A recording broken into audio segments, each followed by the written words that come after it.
think it's a wonderful event. The subject matter, obviously, nature is something that is needed to be talked about, and the fact that there's family events and then filmmakers and combining everyone together, I think it's a very fresh approach to involve more and more people, not just from our industry, but broaden it to the masses.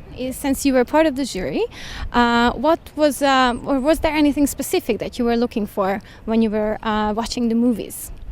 I wasn't looking for anything specific because, to be frank, I didn't know what to expect in all of the categories because the subject matter was around nature and the environment, but there were so many different ways of telling a story. So the main thing that I looked for in every single project was narrative, kind of how the narrative was executed and presented to the audience in an understandable manner, and the message that it tried to bring forth. So it could be from a very important subject matter to, obviously every matter is important, but more or less it's so the audience left learning something new, how they can help the world, how they can help the environment, and also the execution. So there was a little bit more about the quality of how the narrative and the plot and the quality was presented.